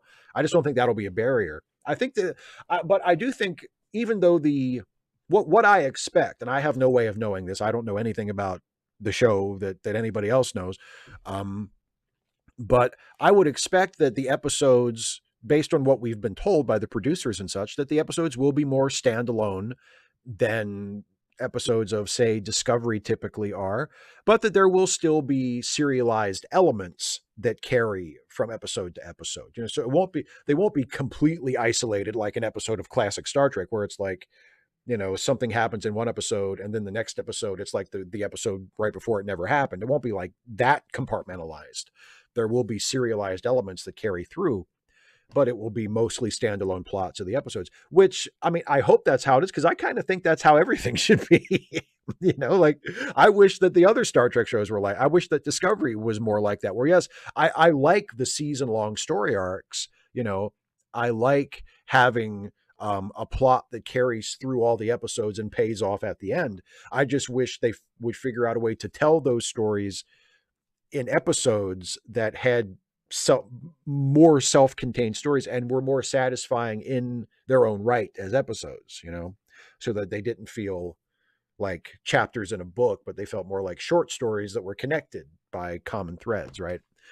So I hope that's how Strange New Worlds will be. And if it is, I think, like I said, I kind of think that's how everything should be. I think that's a really solid way to do it, because then you can have your cake and eat it too.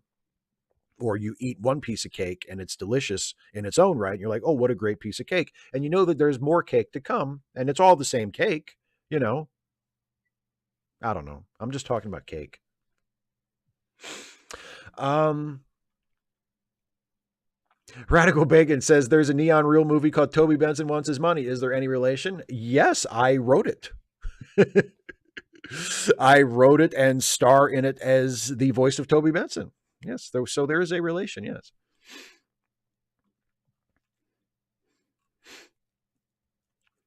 Random Geek says, does wrestling make for good actors, or are John Cena, Dave Bautista, and Dwayne Johnson the exceptions? And Roddy Piper.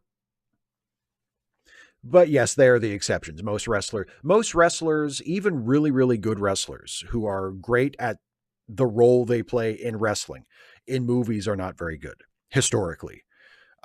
But yeah, the ones you mentioned, The Rock and Cena, especially with Peacemaker, like Cena has been okay up to now, but in Peacemaker, he's just fantastic. He really found a role that suits his talents. And yeah, Batista too. Batista is terrific. But for the most part, wrestlers are not great movie actors historically. But yes, there have been those exceptions. John Burns says, have you seen the sci-fi series starring Katie Sackhoff called Another Life? No, I have not. Sarah Scott says, DS9 and Enterprise to a lesser extent had the perfect blend of serialization to standalone episodes. Heck, even Voyager to some degree. Voyager every once in a while when when they wanted to. Overall, I would say Voyager was not very good at that. I think overall Voyager had the once once the episode ends, that's it. Syndrome pretty badly. But yeah, DS9 is a good example. DS9 was very good throughout its run of carrying things over from episode to episode and building storylines that way, but also having episodes that were self-contained and strong internal, one episode stories. Yeah, I think Deep Space Nine is the model for that, I think, for Star Trek. John Burns and Jesse Ventura. Yeah, I would put Jesse on the list. Sure, Jesse has had a good film career. Yeah. Yeah, for sure. I don't know if I would say Jesse is as good of an actor as Piper or The Rock or Batista or Cena. But yeah, Ventura's good. He's yeah.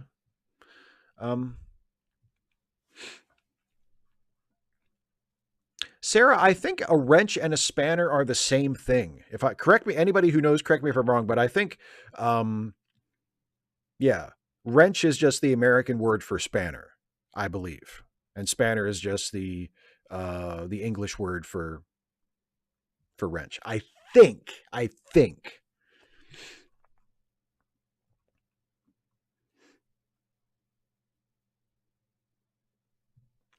Patrick Wall says, if mask mandates shouldn't end because the cases are going down, when should they end? Not an anti-masker, just curious about your opinion. When they have gone down and stayed down for a certain period of time.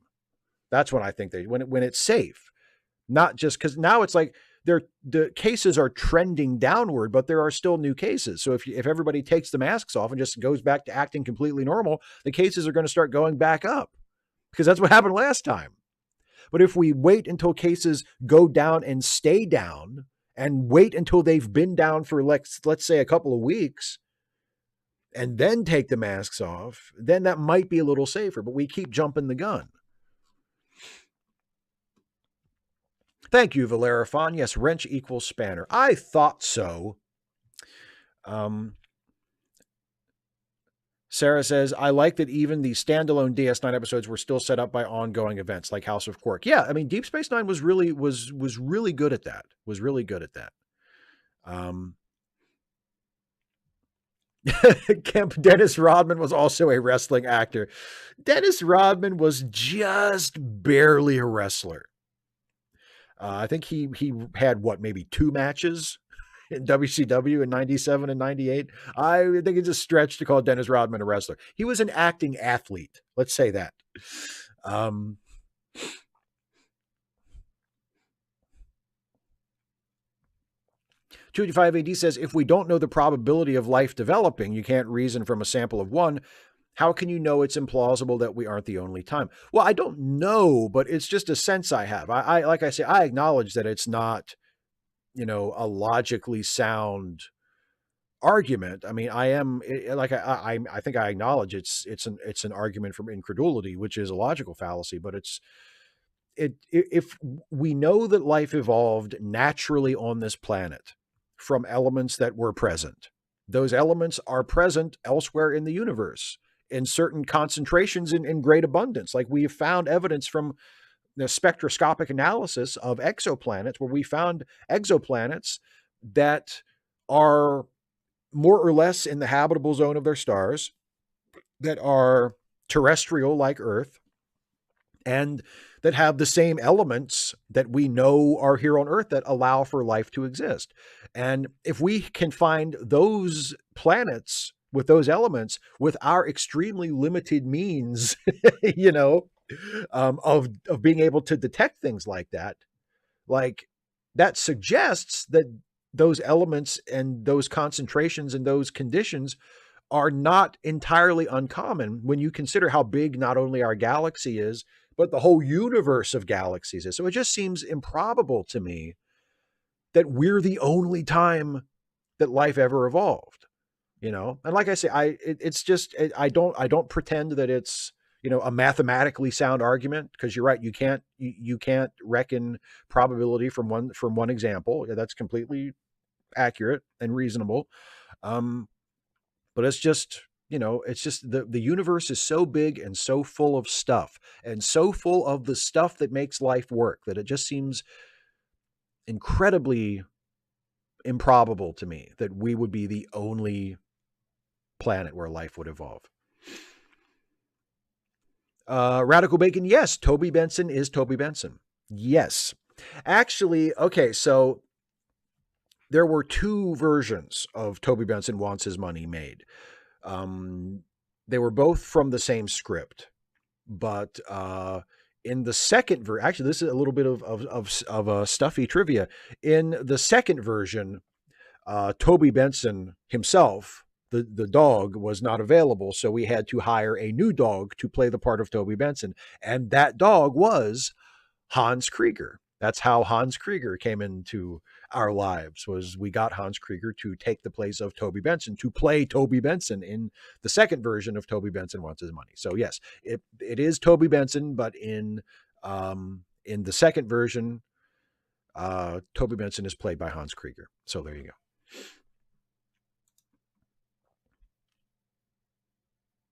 $255 AD, but the odds of those elements forming life might be profoundly unlikely. Yeah, that's entirely possible. Like I said, I'm just giving you my sense of it, just based on my sense of it. Like I'm not making like a scientific or a mathematical argument. You're absolutely right. Those elements forming life could be incredibly difficult and incredibly unlikely. I acknowledge that completely. And then 255 AD also says, have you ever seen something profoundly beautiful but not realized it at the time? I saw sunset over the Atlantic once, didn't think about it at the time, but it's always stuck with me. I can't think of anything quite like that, no. I'm trying to think. But no, I don't think so. Radical Bacon, I don't know if it's available anymore. I'm not sure if it's available anywhere. I don't know if I even have a copy of it, to be honest. I have a copy of a couple of the movies we made with Neon Reel that I wrote. I have a copy of The Darkness and Tom Marcos, which is the one that we had the most success with and took around to a couple of local film festivals and regional film festivals. I don't know if I have a copy of either of the Toby Bensons. I'll have to look, but I don't know if I have a copy.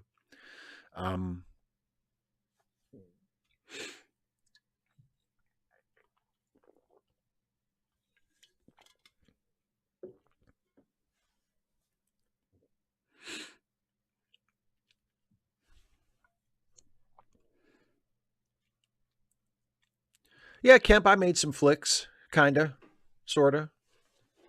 I participated in the making of some flicks. I helped to make some flicks.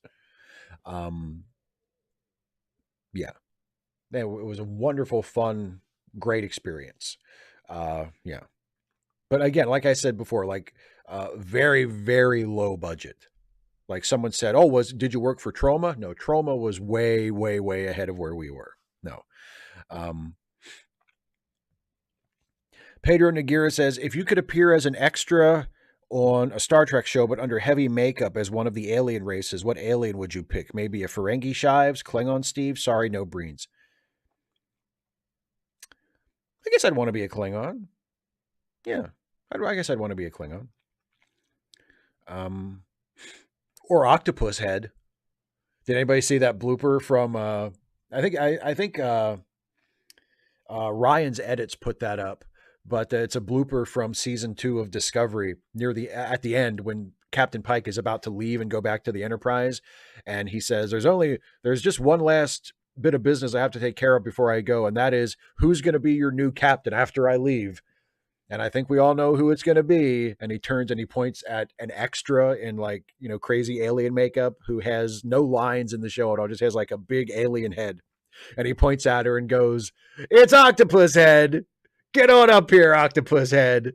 And, and Octopus Head walks up and does a little dance like, yeah, I did it. Right. It's adorable. And Pike, puts his hand on her shoulder and says, "I know what you're thinking. And the reason she got the job was sense of humor." And it's just a delightful little. So if I could be an octopus head alien, maybe I would be an octopus head alien. But failing that, I'll just be a Klingon. That's fine. Kemp Chalmers, yeah, I did kind of watch movies differently after I made one. Yeah, I did. Um, it gave me a. I'll tell you. I'll tell you what it changed about me, as far as uh, the way I look at movies. Um, Realizing that there should be a difference between criticizing a movie and saying that a movie is bad because it it doesn't succeed at what it's trying to do, it's not well written, it's not well made, whatever, and saying that that movie shouldn't exist. Like, I've seen lots of bad movies, but I it's very, very rare that I would say a movie is so bad or is bad in such a way that I wish it had not been made, you know? And what I realize is that people who make movies, even people who make bad movies, for the most part, are doing their best, right? Are trying their best to make the best movie they can make, or to do their job in the production as best as they can, right? Because that's what we all tried to do. And we were a very, very small group. Like, our film crew when we were shooting was a grand total of maybe 10 people. Like, it was not a big crew at all. It was a tiny crew. And we all had multiple jobs. Like, I was a writer, but I was also on set all the time helping out with stuff. I acted in a couple of them, so I would be a writer and an actor and a producer and a grip and doing shit, on the set. And I mean, lighting. I took care of lighting in a lot of our movies. Um, so it just gives you an appreciation of the fact that, it's a collaborative process and it's made by people who are trying to do the best that they can, you know, and to keep that in mind. It doesn't mean that you're not allowed to say that a movie sucks. Like, if I see a movie and I think the movie is shit, I'm going to say that, but I'm going to try to say it in a way that doesn't denigrate the hard work, the genuine, sincere effort that goes into making movies. I think that changed for me. Um,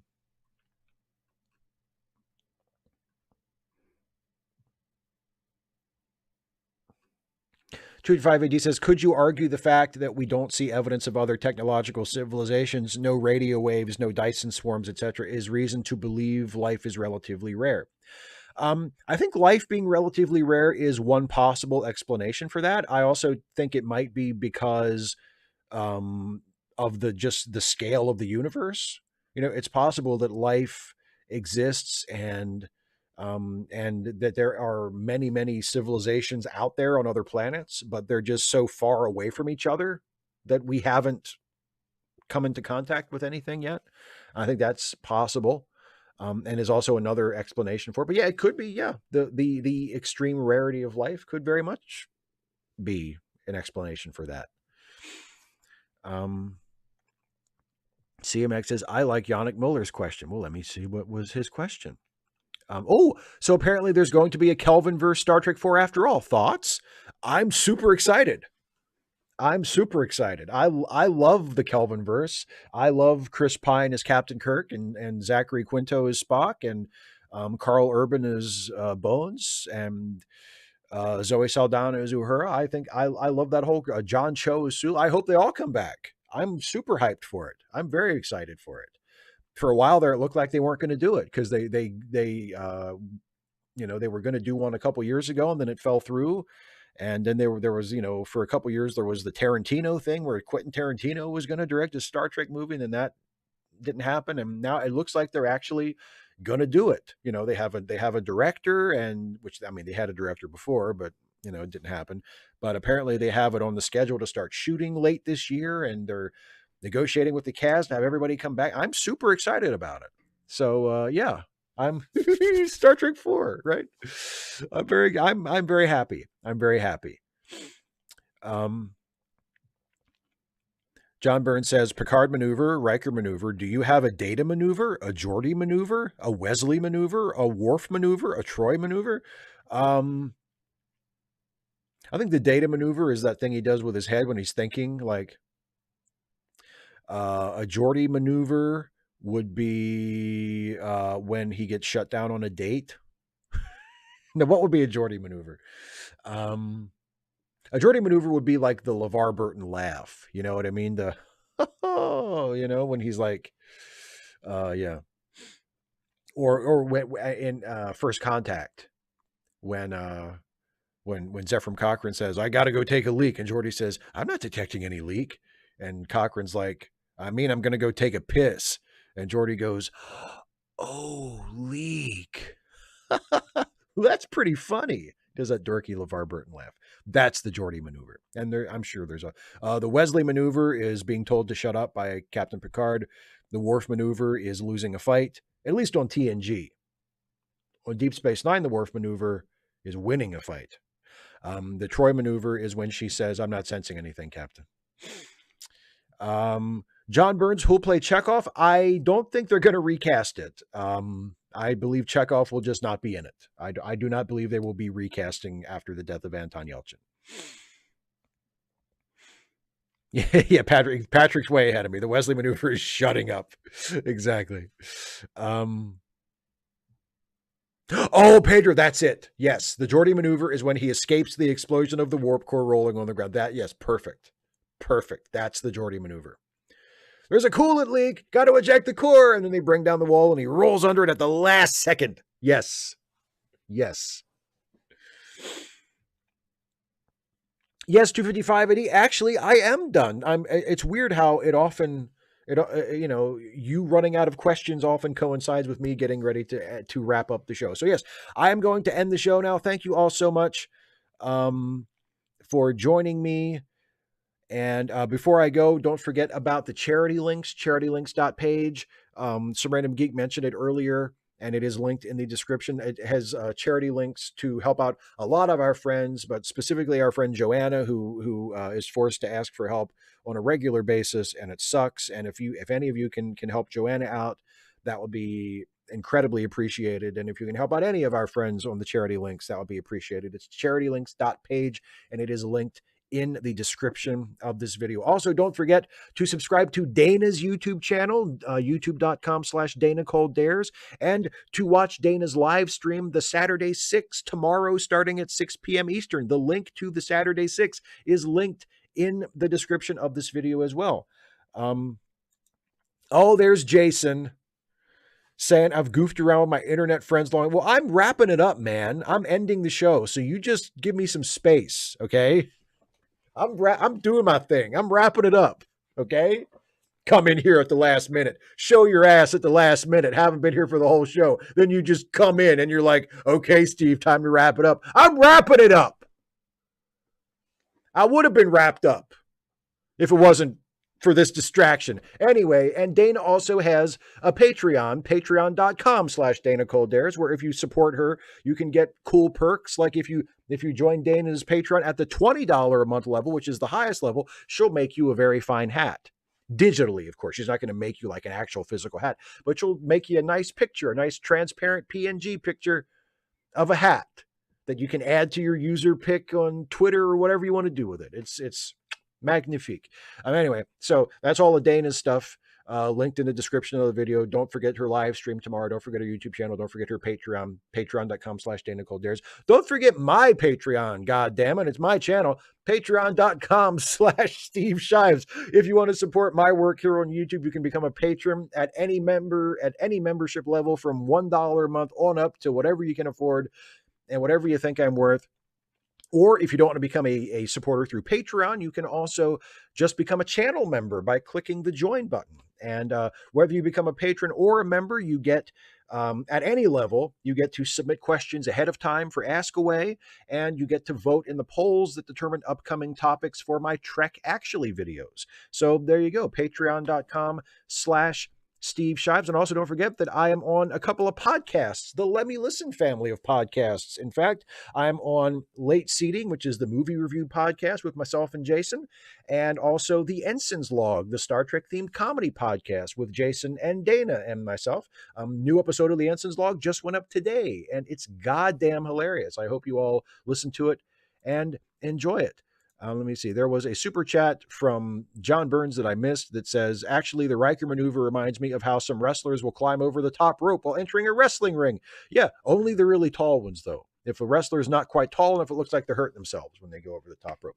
But anyway, I believe that is everything I need to tell y'all this time around. Thank you once again for watching. Thank you all for the questions. Thank you all for those of you who are patrons and members. Thank you for the support. I hope I'll see some of you in the chat tomorrow for Dana's live stream. I will not be on the show, but I'll be in the chat as always. And we'll watch Dana talk about some good news on the Saturday 6. So I'll see you in the chat for that tomorrow. I will see you on Wednesday for another Trek Reluctantly live stream where Dana and I will be watching The Wire, the classic Deep Space Nine episode that I know a lot of us have been waiting for us to get to in our Deep Space Nine watching. So that's on Wednesday. And then I'll be back in 2 weeks for another Ask Away. So there you go. Thanks, everybody. Take care. Have a good weekend, and I will see you around.